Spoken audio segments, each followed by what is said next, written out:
The problem is the rest of the Democrats made Biden's pledge to not pardon Hunter the foundation of their defense of America, this grand experiment.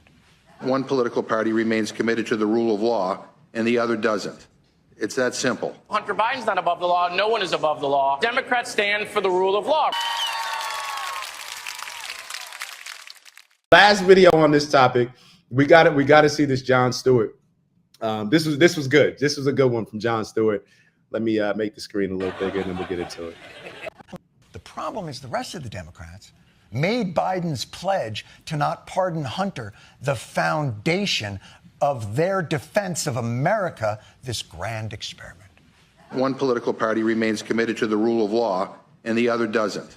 It's that simple. Hunter Biden's not above the law. No one is above the law. Democrats stand for the rule of law. We accept the outcome because that's how the rule of law works. Because the justice system that convicted his only surviving son is the same justice system he's vowed to protect. And if that doesn't tell you who Joe Biden is, I don't really know what does. I think I know what does.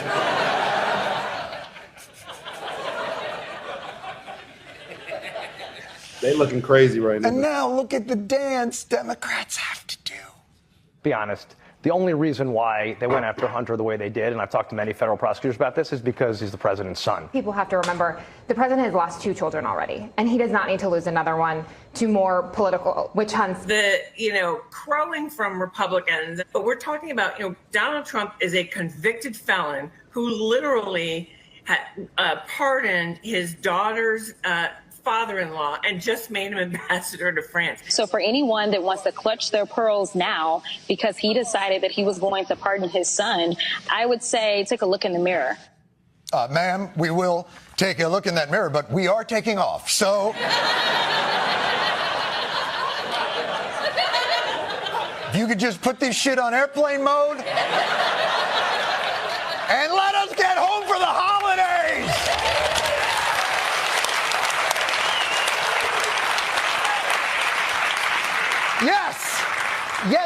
Yes, to everything that you guys were saying. If you hadn't made Hunter Biden not receiving a pardon the Mason-Dixon line of morality between Democrats and Republicans, there's a big gap between the law is the only thing that separates us from the animals and the monkey threw shit at me first. I had no choice. This is what Biden's decision has done. Look how confident and eloquent our Democratic representatives were back when they thought they had the moral high ground on this issue. I've not heard a single Democrat anywhere in the country cry fraud, cry fixed, cry rigged, cry kangaroo court. You don't hear a single peep out of any Democrat saying that why we believe in the rule of law. And now look at what even he, one of the most verbally dexterous attorneys we have on Capitol Hill, has been reduced to. Do you think President Biden should pardon Hunter Biden? So there are lots of claims of political prosecution and political. And was Hunter politically? Well, I mean, obviously that's a judicial point, and you've got to look at what the evidence is. And I don't know enough. So should the president pardon him? I mean, again, that is a unilateral executive power. Power that. And should he use it? Well, the power exists for the president to show mercy for people. I mean, we have an executive, and we have a judicial, and then a legislative, and then smoke bomb. Why can't people just, this is gang stuff, bro. This is gang culture. I'm not saying anything bad about my gang. I'm not calling out the gang. You're not even really even affiliates. I'm not saying anything bad. This is what happens when we run the world like this. He couldn't even get a word out. Listen to him. It's a unilateral. Listen to it. It's so laughable. There are lots too. Do you think President Biden should pardon Hunter Biden? So there are lots of claims of political prosecution and political. And was Hunter politically? Well, I mean, obviously that's a judicial point, and you've got to look at what the evidence is. And I don't know enough. So should the president pardon him? I mean, again, that is a unilateral executive power. Power that. And should he use it? Well, the power exists for the president to show mercy for people. I mean, Shout out to CNN. They're actually, it seems like they're trying to get back to, it seems like CNN's fed up. MSNBC, they're going to double down. MSNBC is going to double down. I think they're just going to support Democrats regardless of anything. CNN, they're starting to push back a little bit. Maybe they're fed up. Maybe they want to be seen as a more objective news station. I don't know. But we're seeing a lot of it happen in real time. I mean, we have an executive, and we have a judicial, and then a legislative, and then smoke bomb. Let us move on. Let us move on. We got a couple different videos that I gotta get through with y'all. Y'all want to go a couple more videos, or y'all want to wait until tomorrow to talk about Joe Biden? We just got a couple different videos. Joe Biden falling asleep. Y'all want to? I'll let y'all. We should probably wrap it up, right? All right, this is what we're gonna do. We're gonna wrap it up. I already got y'all until 10 o'clock. Let's wrap it up. Let's kind of process these things. Let's process these things and pay attention to what people are saying in response to this. You don't always have to comment back, but pay attention. Think about the things that people are saying, the things that people are justifying, the things that people are rationalizing, and how they're wiggling out of certain things and their perspective beforehand compared to what it is now. Pay attention to all these things.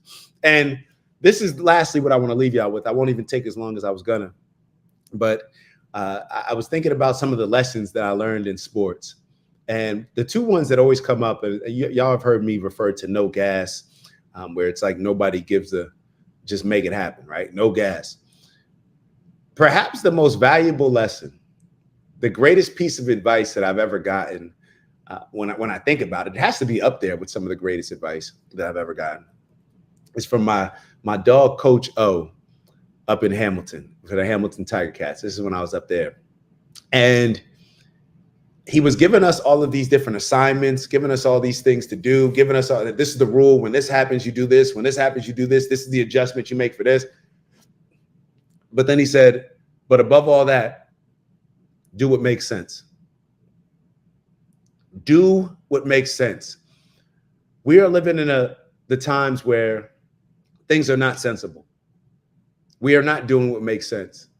We are compromising our judgment in order for our affiliation to parties that do not have our best interest at heart.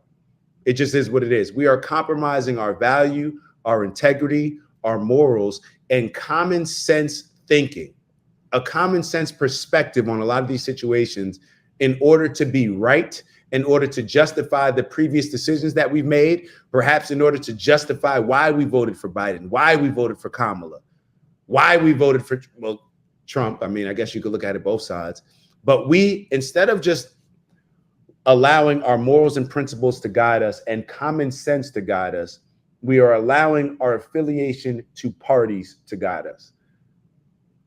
If the parties don't stand on any principles, morals, and integrity.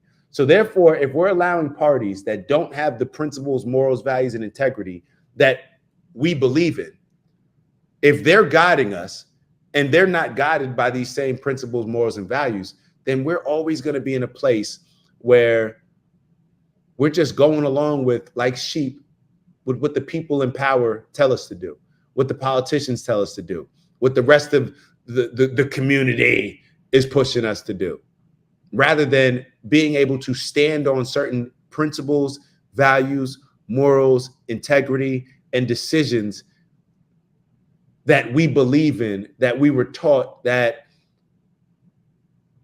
when we remove emotions, we're able to clearly see things from a logical perspective.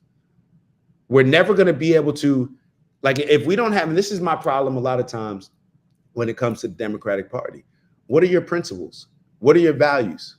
Everything is about they're wrong and we need to change it to this.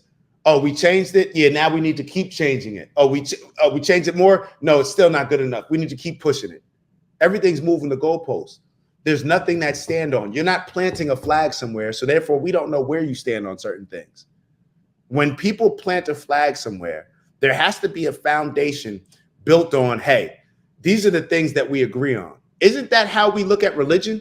All of these people, a lot of us in this country are religious, right?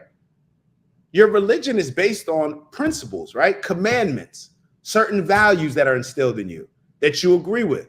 That's why you say, I'm giving my life to this religion. I'm accepting Jesus Christ as my Lord and Savior, right? That's what we're accepting. So how do we look at other areas of our lives totally different and excuse those other areas? We're supposed to be living our lives based on these foundational principles, right? These foundational commandments. But then when it comes to all the decisions that we make from a political standpoint that determine how our lives are going to be, how the society that we live in is going to be, we throw all that out the window. We throw all that out the window. We wouldn't follow any religion without agreeing with its morals, right? So why do we follow any political party without agreeing with their principles? It doesn't make sense. So going back to the initial point, have your rules, have the things that you stand on, your principles, your values, have all these things. Allow them to make sense to you. Talk about them with your family. Establish your own religion within your own household based on this is how our family is going to move. These are the principles that our family stands on. Establish those, so therefore you'll have a foundation that can determine the perspective and how we're going to see the rest of the world when we are presented with certain challenges or certain views, or presented with how we're going to vote on something. We can always go back to, these are my principles, these are my morals. Isn't that how we grew up?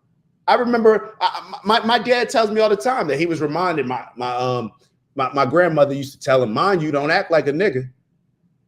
And my dad knew exactly what that meant. There's certain things that I'm going through life and I'm thinking, damn, what would my parents say about this? Like, now I know my parents would have an issue with me making this decision. Am I still going to do it? What would my grandparents say about this? What would my aunts and uncles say about this? What would Kobe Bryant be doing? Would Kobe Bryant take the day off, or would he get an extra workout in? This is why these people that we respect are in our lives, because we respect the things that they stand on, their morals and principles. So why is it when we're making political decisions, we throw all those things out the window and just become super emotional with the decisions that we're making? Well, I just like that person. I like this person. Well, I hated Chris Christie, but because he talked about Trump, now I like him. Y'all see where I'm going here? All right, so do what makes sense. The most important lesson that I learned, one of the most important lessons that I learned in sports, do what makes sense. And Mama Lay wrote, wow, shaking my damn head, no one is accountable. It's a fact. It's a fact. Yes, we're living in the era of nonsense. We're fed nonsense day in and day out and being gaslighted into accepting it at truth and/or facts. Very Orwellian times. Wow, I got to look that up. Uncle Brother stay delivering on something that I got to do some research on. So George Orwell's 1984 has been used as the guideline for how to structure society when it was intended as a cautionary tale. Uncle Brother, I've never even heard of that. Matter of fact, I may have heard the name, but not to a point where I actually did any research on it to where I can recall any principles based on it. So we all got some homework. Look at George Orwell and the Orwellian times, and let's maybe we could even talk about it tomorrow. If I do a little digging on it tonight, maybe that's something that we could talk about on tomorrow's show, because we will be having a show tomorrow. And I haven't even told y'all the entire show to make sure that you like. Do me a favor, hit us with a like. That's going to help boost the algorithm, get this out to as many different people as possible. Y'all know how it goes by now. Y'all should know how it goes by now. But that's what we're going to finish up with, doing what makes sense. In a world that is making less and less sense, it's even more crucial for us to be led by what does make sense. So y'all know we do our 45 seconds. For those that are new, we're going to do 45 seconds. Take the time to do whatever it is that you need to do.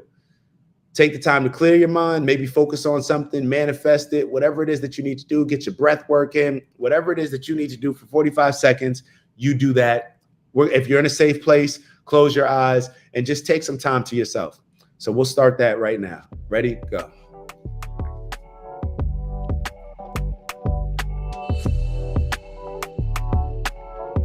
Ew, ew, it's Dak. Just want to thank you for checking out our video and visiting the OG Network.